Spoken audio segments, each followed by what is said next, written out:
প্রথম দিন কক্সবাজার গিয়ে যে এত প্রবলেম ফেস করতে হবে তা কখনো কল্পনাও করিনি। হুটহাট প্ল্যান করে চলে গিয়েছিলাম কক্সবাজার।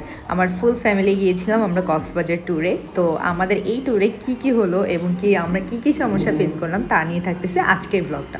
তো চলো আর দেরি না করে আজকের ব্লগটা শুরু করা যাক। হ্যালো এভরিওয়ান, আসসালামু আলাইকুম। কি অবস্থা সবাই কেমন আছো? আই হোপ সবাই অনেক ভালো আছো। আমি তো আলহামদুলিল্লাহ অনেক ভালো আছি। ঠিক রাত 10টায় আমাদের টিকিট কাটা ছিল। আমরা চলে যাচ্ছিলাম নতুন বাস স্ট্যান্ড, কারণ আমরা নোয়াখালী থেকে কক্সবাজারের উদ্দেশ্যে রওনা করব। আমরা গিয়ে দেখি বাস এখনও আসেনি। বাস আসতে তারা 30 মিনিট লেট করে। এর থেকে শুরু হয় আমাদের ভোগান্তি। দেন আমাদের যাত্রা শুরু হয় এবং এখানে চিটং সাতকানিয়াতে আমাদের বাস একটু ব্রেক করছিল আমাদের নাস্তা খাওয়ার জন্য, বাট আমরা বাসা থেকে ডিনার করে আসায় তেমন কিছু খাইনি। ভোর 5টায় আমাদেরকে কক্সবাজার নামিয়ে দেওয়া হয়। আমরা চলে যাচ্ছিলাম আমাদের রিসোর্টে। আমরা উঠেছিলাম ডিভাইন ইকো রিসোর্টে।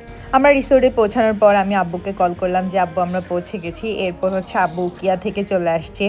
আমরা এরপর আব্বুকে নিয়ে একটু বিচে চলে যাচ্ছিলাম, কারণ ওই দিন আমরা চেক ইন করতে প্রায় 1টা বেজে গেছে, কারণ সবাই চেক আউট করে 11টায়। আমরা চেক ইন করতে অনেক লেট হয়েছে, যার কারণে আমি খুব বেশি বোর হচ্ছিলাম।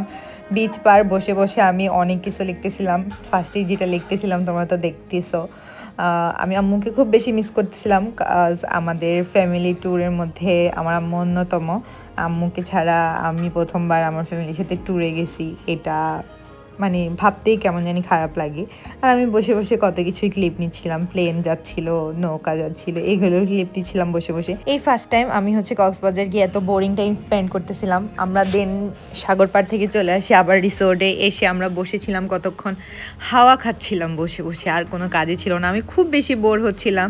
তো আমি ভাবলাম যে কেননা পুরো রিসোর্টটা ঘুরে তোমাদের সাথে শেয়ার করা যাক। আমি অনেকগুলো ক্লিপ নিয়েছি রিসোর্টের। আমি অনেক ক্লান্ত ছিলাম সেদিন, আমার ফেসটা দেখলেই বোঝা যাচ্ছিল যে আমি কতটা ক্লান্ত। তারপর আমি ঘুরে পুরো রিসোর্টটাতে দেখতেছিলাম যে কি পরিবর্তন হয়েছে, কারণ আমি যতবার কক্সবাজার আসি আমি এই রিসোর্টে থাকা ছাড়া আমি বাসায় ফিরি না। এর মাঝখানে আমাদের কল আসে যে আমরা চেক ইন করতে পারবো। দেন আমরা চেক ইন করে রুমে ঢুকে যাই। আমরা রুমে ঢুকে আমি আয়নারিশকে ফ্রেশ করে দিই, নিচে ফ্রেশ হই।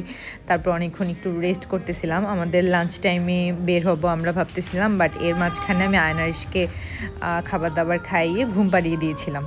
এরপর আমি আবার বের হয়ে পড়ছি আমি, আব্বু আর লিখন লাঞ্চ করার জন্য। লাঞ্চ করার পর আমি আবার রিসোর্টে এসে আরও অনেকগুলো ক্লিপ নিয়েছিলাম যে তোমাদের সাথে শেয়ার করব। ডিভাইন ইকো রিসোর্টটা একদম কলাতলি বিচের একদমই পাশে। আর আজকের দিনে পুরো দিন আমি জাস্ট রিসোর্টেই ছিলাম। এর মেইন কারণ আমি এতটাই বেশি ক্লান্ত ছিলাম যে আমার কোথাও ঘুরতে যেতেও মন চাচ্ছিল না। আমি এখানে বসে সমুদ্র দেখতেছিলাম, আর আয়ান কোথা থেকে যেন আমাকে ফুল নিয়ে এসে দিচ্ছিল। এটা খুব বেশি ভালো লাগতেছিল। আমি এখানে অনেকক্ষণ বসে টাইম স্পেন্ড করি আর সবার সাথে কথা বলতেছিলাম। তো আজকের ভিডিওটা এতটুকু পর্যন্ত ছিল। আমি কক্সবাজারে আরও 2-3 দিন ছিলাম। সেই দিনগুলোর ভ্লগ কিন্তু আমি ভেরি সুন তোমাদের সাথে শেয়ার করব। ততদিন পর্যন্ত অপেক্ষা করো। আর আজকের ভিডিওটা কেমন লাগলো অবশ্যই কমেন্ট করতে ভুলবে না। তো টাটা, আল্লাহ হাফেজ সবাইকে।